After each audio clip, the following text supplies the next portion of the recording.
Buenos días a todos y a todas y gracias por vuestra presencia hoy aquí como cada año en este acto en memoria de Pin el Cariñoso, asesinado a tiros en octubre de 1941 cuando tenía todo preparado para pasar a Francia con su compañera María Solano Ortiz, que estaba embarazada. Creo que conocéis la historia todos y por extensión recordamos a todos los miembros de su grupo asesinados también, varias mujeres entre ellos, como podéis comprobar en los nombres que figuran al dorso del monolito, que fueron enterrados anónimamente en la fosa común de este cementerio hasta que mi marido Jesús de Cos se propuso sacar a la luz sus nombres en el año 2002, porque como él decía, estos hombres y mujeres estaban hechos de una pasta especial. No eran simplemente víctimas, eran valientes luchadores contra el fascismo y merecen un reconocimiento oficial y especial. Este tipo de actos creemos que son un deber de memoria imprescindible para no olvidar a quienes fueron capaces de darlo todo para no doblegarse ante una dictadura cruel y sanguinaria que se impuso por la fuerza y el terror y que estuvo matando y fusilando hasta los últimos días de la vida del dictador. A finales de septiembre hemos conmemorado el 50 aniversario de los últimos fusilamientos del franquismo. Unos fusilamientos que querían ser ejemplarizantes para mantener a raya a la población porque veían que la dictadura se desmoronaba ya con el dictador muy enfermo, pero que no le tembló el pulso para firmar las sentencias de muerte a pesar de las protestas internacionales. Es evidente que hablar del final de la dictadura como una dicta blanda, como han dicho algunos, es una falacia. Nació matando y murió matando. Aunque creo que no es muy correcto decir que la dictadura murió con el dictador, porque toda su estructura siguió igual. Todo el aparato franquista, judicatura, etc., fue respetada gracias a la ley de amnistía, en la que quedan blindados todos los cuerpos que habían participado en la represión, para que no pudieran ser juzgados. Los famosos pactos de la transición, aunque quizás no deberíamos hablar de pactos, sino de imposición, en los cuales iba incluida la monarquía. Estos son lentejas, si quieres las comes y si no las dejas. Recordemos que el Tribunal de Orden Público, el famoso TOP, el mayor órgano de represión franquista, se disolvió en 1977, pero sus integrantes pasaron a formar parte de la Audiencia Nacional. ¿Cómo se iba a hacer justicia con esos mimbres? Y da lo mismo lo que diga reiteradamente Naciones Unidas sobre que España tiene que anular la ley de punto final, que es la ley de amnistía. Oídos sordos. Por eso tenemos que ir a buscar la justicia fuera de España, a Argentina. Una vergüenza para un país que se dice democrático. Pero bueno, volviendo al tema de los guerrilleros, y por ser un poco optimista, hace unos días se aprobó en la Comisión Constitucional del Congreso una proposición no de ley en favor del reconocimiento oficial de la guerrilla antifranquista y de los 2 miembros de la guerrilla que quedan con vida, en representación de todos sus compañeros y compañeras. Esperanza Martínez, Sole, en la clandestinidad, perteneciente a la agrupación guerrillera de Levante y Aragón y presidenta de AGE, y Francisco Martínez, Kiko, de la agrupación guerrillera de León Galicia, miembro de la Junta Directiva de AGE. Precisamente esta semana me ha llegado una invitación del Congreso de los Diputados para acudir al acto que tendrá lugar allí este próximo jueves en el Salón de los Pasos Perdidos para el homenaje a los guerrilleros y a todas las víctimas de la dictadura. Allí acudirán Kiko y Esperanza, entre otros miembros de AGE, ya que esta proposición ha salido adelante gracias al trabajo incansable de AGE y especialmente de Dolores Cabra, que lleva más de 2 décadas batallando con diputados para obtener este resultado. He de decir que siempre con el apoyo de Esquerra Republicana de Cataluña y especialmente de Joan Tardá.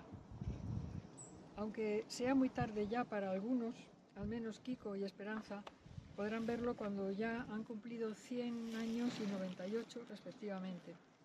Va a ser muy emotivo para ellos y para nosotras. Bueno, por si alguno está interesado, he traído un libro de Esperanza con sus memorias. Bueno, gracias a todos y paso la palabra a Fidel Manrique de la CNT de Torrelavega, CNT AIT.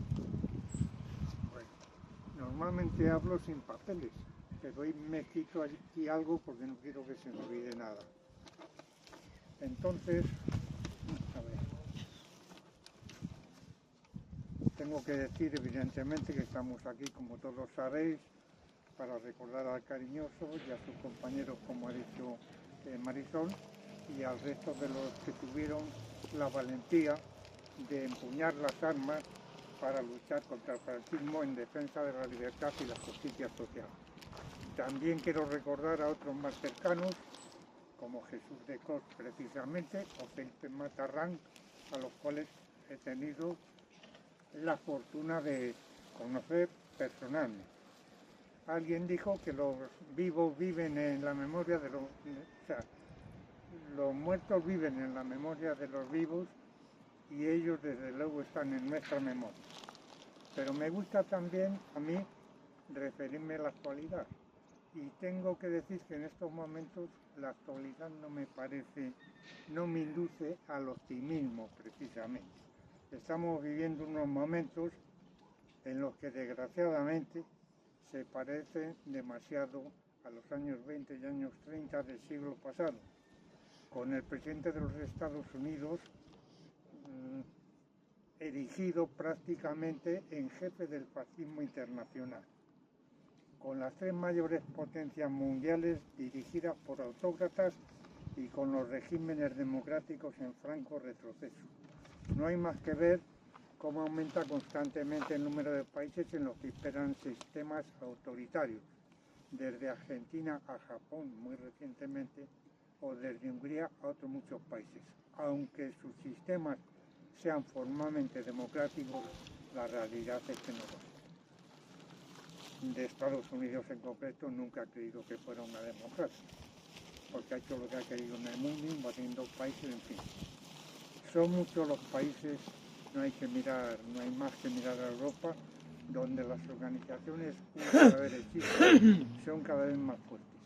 Y en el caso concreto de España, después de muchos años sin que existiera una organización fascista realmente importante, tenemos ahora el peligro de Vox, con la ayuda del PP, que cada vez se diferencia menos de ellos.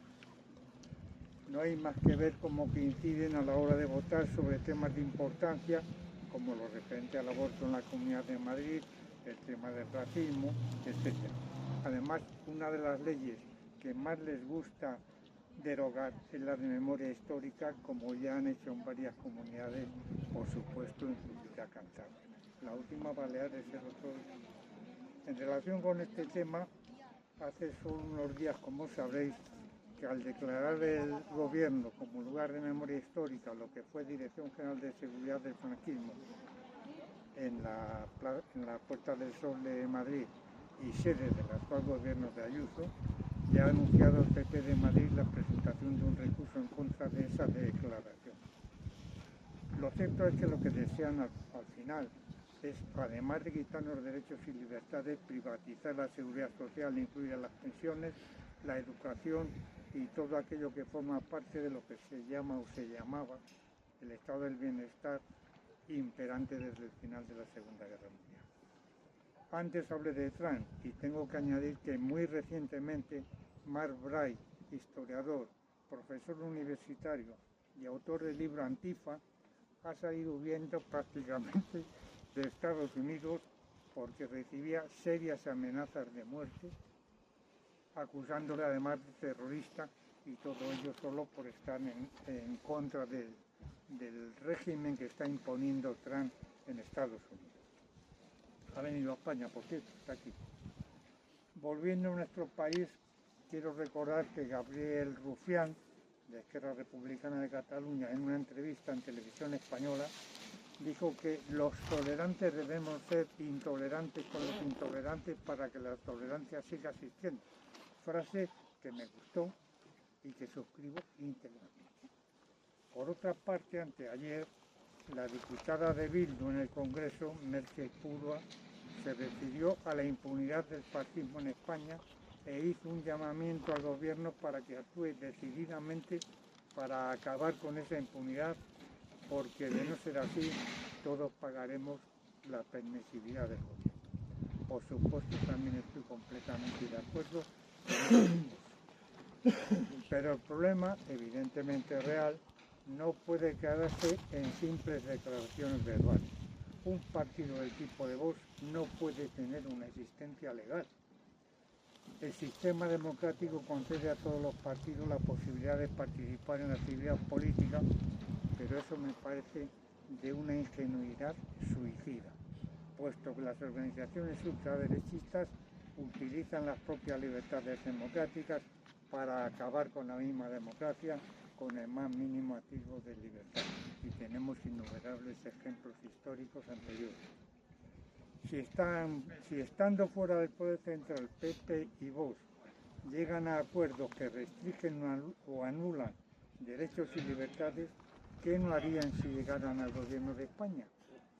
Lo cierto es que están repitiendo lo que ya hizo la derecha en la época republicana, que al ganar las elecciones en noviembre del 33 se dedicó a desmantelar toda la legislación progresiva aprobada hasta entonces, como, por citar solo un ejemplo, la ley de reforma agraria. En resumen, hay que ilegalizar a Vox y a cualquier otro grupo o grupúsculo enemigo de la libertad. Hay que organizarse y prepararse para resistir al fascismo. Y acabo ya, como hice en junio en el acto de Vejes, con la frase de Buenaventura Durruti: al fascismo no se le discute, se le aplasta. Gracias.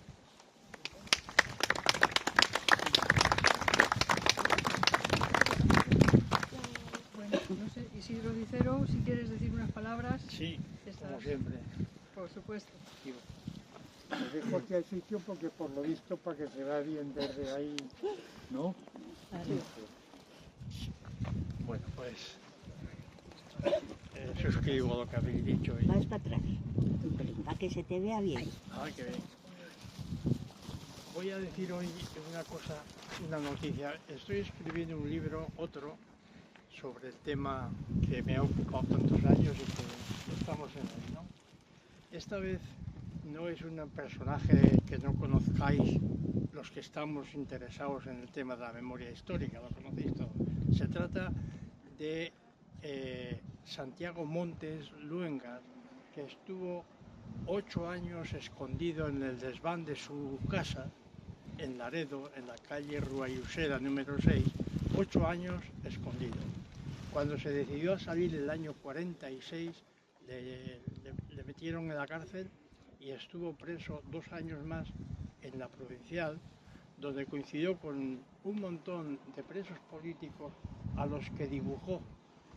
Y está lleno Cantabria de esos dibujos que los tienen muchas familias, que los hizo Santiago Montes. Algunos se han recuperado y los tiene el hijo de Santiago Montes. Eso es un gran número de presos políticos que hubo allí y están todos con su foto, con su retrato. El más importante de todos esos retratos era el yerno de Azaña, Cipriano Rivas Sheriff, que estuvo preso también ahí en la cárcel de la calle Alta, y le hizo este hombre un gran retrato que está colgado en el Museo de Bellas Artes de Santander, gracias a las gestiones de Ramón Viadero cuando Ramón era concejal. Bueno, 8 años preso. Y sabéis la historia porque está publicada pues, por el propio Ramón Sáiz Viadero, por Olga Agüero y algunos otros periodistas. Santiago tenía un hermano más joven que él, que se llamaba Ángel Montes Luengas, Ángel. Ese chaval estuvo en el frente de Vizcaya y cayó preso en la retirada. Y le metieron en el Dueso y le fusilaron el año 40. Santiago estaba, como digo, escondido en Laredo y el hermano estaba preso en Santoña. El hermano era de la CNT, Ángel era de la CNT,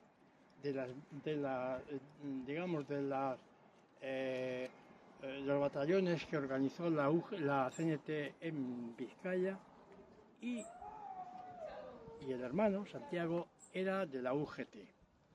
Por tanto, al que fusilaron era de la CNT y al que estaba escondido era de la UGT. Bueno, no voy a decir muchos más detalles, porque quiero deciros una cosa que esa sí que no está publicada y que no conocéis tampoco vosotros. Es una cosa impresionante. Cuando iban a fusilar a Ángel, que tenía 20 años, algún chaval por aquí así de esa edad, 22 años tenía, cuando iban a fusilar, escribe una carta a su familia. El padre se había escapado a Francia. El otro hermano estaba, como digo, escondido, pero tenía otros hermanos. Y escribe una carta diciendo: queridos parientes, os escribo ahora porque ya conocéis las circunstancias en las que estoy. Mañana me van a fusilar. Y quiero deciros que las circunstancias en que estoy son muy penosas, pero comprobaréis que no me tiembla el pulso. Mando recuerdos especiales a Matilde y a los 3 niños. Matilde era la mujer del que estaba escondido. Vivían en la misma casa, los 3 niños, Matilde y el escondido, pero en pisos distintos, y los niños desde luego no sabían que su padre estaba en casa. Mando un saludo especial a Matilde y a los 3 niños. También mando un saludo especial a la Toya y a su amiga Ramona. Y desde luego quiero deciros que tengáis un poco de resignación y que hasta siempre. Esa es la carta que escribió y que está publicada y la habéis leído todos. Pero Matilde y los 3 niños fueron a verle pocas horas antes de matarle, al Dueso. Al parecer, en el Dueso, como fusilaban todos los días, habían construido un pabellón a la entrada para que las familias pudieran despedirse de los que iban a fusilar. No subían las familias arriba al penal propiamente dicho, sino que habían bajado esa oficina abajo. Bajaban al que iban a fusilar, le bajaban custodiado por la policía, y ahí tenía la entrevista última con la familia, abajo, en un barracón de madera. Entonces Ángel le dice al policía: oye, ¿me puedes dejar que dé un beso a mi sobrino? Sí. Y le dejó entrar al niño que tenía 4 años a darle un beso. Le dio un beso. Ese niño es Miguel Ángel Montes, un arquitecto importante de Laredo, que todavía vive y que hoy, como le dije yo que iba a contar esa historia aquí, me dijo, pues a ver si puedo ir, pero no ha podido venir. Bueno, le dio el beso y después le dio un beso a Matilde y le dijo, un beso de despedida, imaginaros la escena, es una escena terrible. Le dio un beso de despedida y le dijo lo siguiente: cuando salgas, mira el calcetín del niño. Cuando llegaron a Laredo, vieron lo que llevaba el niño en el calcetín. Y era un mensaje escrito para su hermano el escondido, que yo estoy dudando de que supiera Ángel que estaba escondido y que no había huido a Francia, como era su propósito. Lo que sí es cierto es que le llevaba un mensaje con la misma letra y con la misma pluma que había escrito la carta de despedida. Y le decía lo siguiente: Santi, si sales de esta, la familia y un buen perro. Nada más. El perro será más chuparlo seguro. Yo creo que era evidente que sabía que estaba escondido. Bueno, sí, por supuesto, los compañeros de la CNT de Asturias que vienen... No, yo estuve en la CNT 46 años y ya no estoy. Bueno, Yo sí. vienen todos los años de Asturias a este Bueno, homenaje. hace ya unos cuantos años y nunca se sabe al paso que vamos cuándo va a ser el último, porque vamos cumpliendo años y además a partir de ahora igual nos vuelven a llamar guerra civilistas y no nos dejan volver a hacerlo, o nos agreden con la protección de la policía, que es algo que está pasando, ¿no? Fidel me emplazaba hace unos días a ver si quería decir hoy algo aquí. No lo veía yo muy claro, porque entre que ya va uno estando espeso y una serie de problemas en el entorno familiar que me están comiendo la cabeza, pero después me acordé de una de las canciones del cantaor flamenco, El Cabrero, que dice algo así como: cuando hay algo que decir, no se puede uno callar, porque callar es morir. Y estar callados ahora es hipócrita. Esta situación por la que estamos atravesando en la actualidad no es nueva, es repetitiva ya, tiene muchas semejanzas con lo que pasó previamente a lo que dio lugar a todo lo que tenemos debajo de nuestros pies. Y debajo de nuestros pies hay un montón de gente por aquí repartida por montes y cunetas, todavía sin recuperar, porque en España tenemos el honor de ser, después de Camboya, el segundo país que más muertos tiene repartidos por debajo de la tierra, por montes, cunetas, fosas comunes. Y yo creo que recordarles está muy bien, pero aparte de recordarles, es que también hay que honrarles.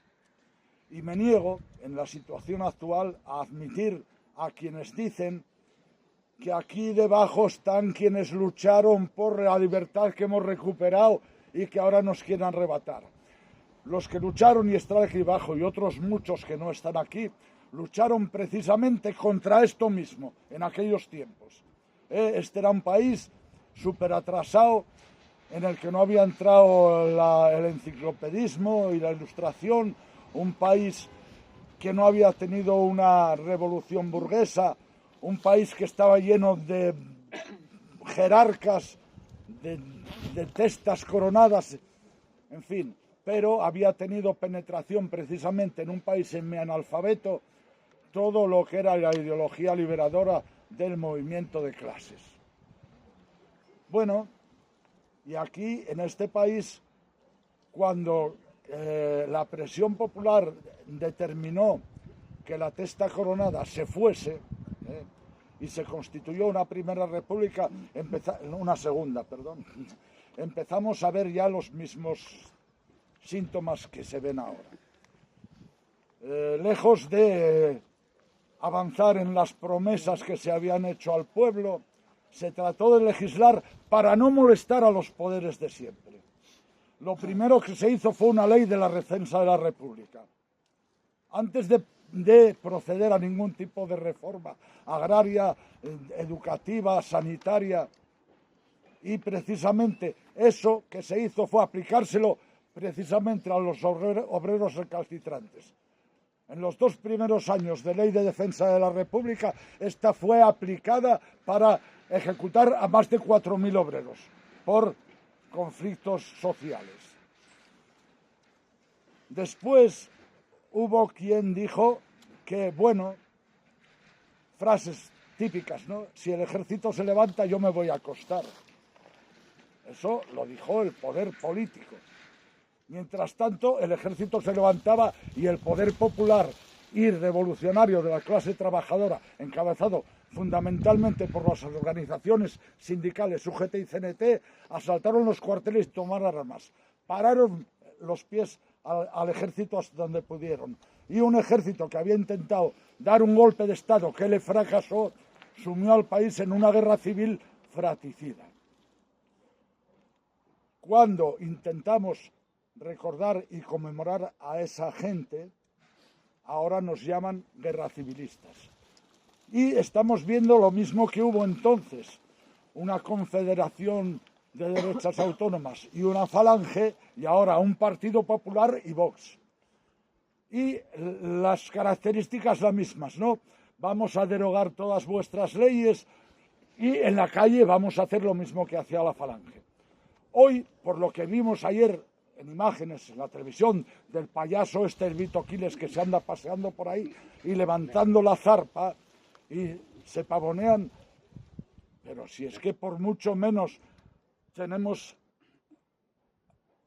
raperos en la cárcel, los 6 de Zaragoza en la cárcel por intentar oponerse a algo que la ley, si se aplicase, prohibiría, que es hacer exaltación del franquismo, las 6 de la Suiza en la cárcel por defender los derechos laborales de los trabajadores. La historia se repite. Bien, si nosotros estamos esperando que el poder político haga lo que nunca hizo, estamos perdidos. Como bien decía Fidel antes y decía Durruti en su día, al fascismo no se le discute, se le combate y se le destruye.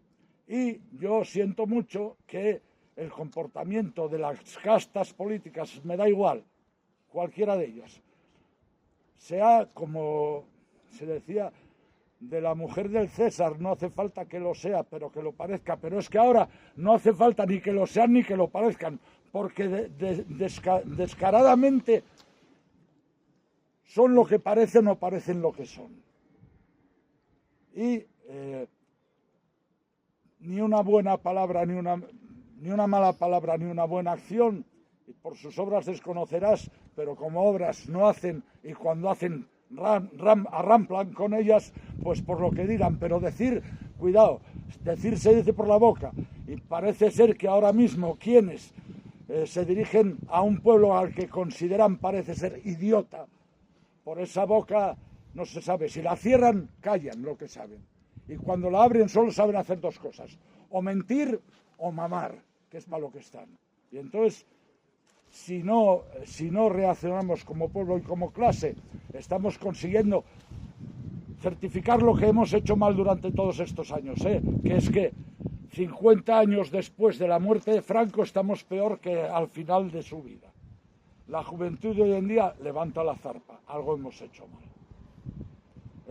Y eso que hemos hecho mal es estar siempre retrocediendo para que no se enfade la derecha. Bueno, pues retrocedemos para que no se enfade la derecha, y la derecha nos va a mear y decirnos que llueve como ha hecho siempre.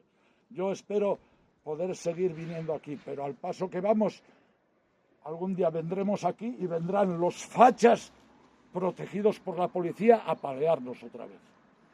Eso está pasando. Esperemos que no. Eso está pasando. Esperemos que no.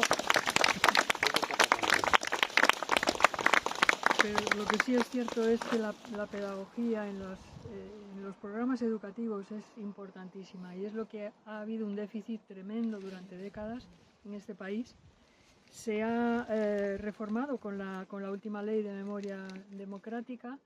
Hay unos programas ya que incluyen en el bachillerato, o sea que, bueno, los de la ESO y los de la FP siguen en la ignorancia, digamos, pero en bachillerato sí que incluyen 2 trimestres, digamos, hablando de la República, de la guerra y de la posguerra. Pero aún con todo, eso es una labor de años, no es de un día para otro. El déficit pedagógico que ha habido aquí es por lo que ha dado lugar a que la juventud esté tan desinformada y que encima se informe a través de TikTok y no de libros de historia acreditados. Luego hay muchos libros también publicados tergiversando la historia y bueno, aprovechando supuestamente como si fueran demócratas de toda la vida, pero lo que están haciendo es blanquear el franquismo. No hablemos ya pues eso, de autores como Pío Moa, etcétera. Y ese es el déficit que tenemos a la hora de que la juventud reaccione, y los que no lo han vivido, no han vivido la dictadura, y tampoco en las casas se ha hablado a veces, los que han sido víctimas, pues lo que ocurre es que al final ven como que, bueno, que el dictador hizo cosas muy buenas, inauguró pantanos, falacias como que trajo la seguridad social, etcétera. Y así nos va. Toda esa falta esa ignorancia, digamos, de la historia es lo que da lugar a todo este apoyo de dictaduras por parte de jóvenes que nunca han vivido en la dictadura y que no pueden ni hacerse idea de lo que fue. Bueno, no sé si el PCP, el Partido Comunista de Pueblos de España, que nos acompaña siempre, quiere decir algo. Bueno, os agradecemos vuestra presencia siempre en todos estos actos, y si alguien más quiere añadir algo, pues... Sí, una cosa antes de traía aquí en este libro. Mirad, yo vivo en un pueblo donde el movimiento obrero fue importante. Mayoritariamente en aquel momento estaba casi todo el pueblo afiliado a la CNT y había un grupo de UGTistas también importante. Tuvieron sus rifirrafes, como en toda la historia, entre ambas organizaciones, momentos mejores y peores. Incluso en el seno de ellas también tenían tendencias, ¿no? Pero bueno, el 1 de marzo de 1934 las organizaciones UGT y CNT presentan ante el Ayuntamiento de Carreño, en papel timbrado sellado por ambas, un documento en el que se sugieren una serie de medidas tendientes a paliar el creciente problema del paro. El paro sigue siendo un problema hoy en día, ¿no? 90 y pico años después, ¿eh? Esto emana de una asamblea de parados celebrada al efecto en aquel pueblo, ¿no? Llegan a las siguientes conclusiones y realizan las siguientes demandas. 1. Intensificación de las obras públicas para que haya trabajo y mano de obra. 2. Saneamiento de las viviendas obreras, subsanando con ello las condiciones de insalubridad detectadas en la mayoría de ellas. Parece ser, según se dice, que el problema de la vivienda sigue siendo uno de los que más preocupan a la población hoy en día y sigue sin resolver, ¿no? 3. Obras de conservación de distintos caminos vecinales. 4. Denuncia del estado de hambre y miseria a que hemos llegado los obreros de este concejo, achacable al manifiesto abandono en que vivimos, tanto de las autoridades como de las fuerzas vivas que integran el concejo. Se exige una solución rápida y eficaz al problema o de lo contrario se tomarán determinaciones extremas si fuera necesario, las cuales estarían plenamente justificadas. 5. Que el delegado de trabajo cumpla estrictamente la ley, tanto en la jornada de 8 horas como de la semana de vacaciones, retribuida y demás derechos sociales, tal y tal, ¿no? 6. No toleraremos que se desahucie a ningún compañero que pruebe que por no tener trabajo no pueda pagar la renta y pedimos a este ayuntamiento se les dé luz a los obreros. Es decir, han pasado 90 años de esto. Ha pasado un periodo de revolución social. Ha pasado una guerra civil. Han pasado 40 años de dictadura. Han pasado 4 o 5 años de transición democrática y 40 y pico años de España constitucional hoy en día. Y los problemas siguen siendo los mismos. Los problemas siguen siendo los mismos. Y de las leyes lo único que sacamos es que las únicas leyes que no se tocan son las que son de aplicación contra los perdedores. La ley Mordaza no se toca. Y se aplica a rajatabla. ¿A quién? Al bando perdedor. A los guerracivilistas. Las reformas laborales se hacen contra los trabajadores siempre. Y el resto de legislaciones que se hacen son legislaciones para entretener la perdiz. Están ahora con el tema de la ley del aborto, otra vez. Que, bueno, el PP tampoco la va a derogar. A ver si nos enteramos. El PP quiere que no haya abortos para que las mujeres obreras sigan trayendo niños con un paz debajo del brazo.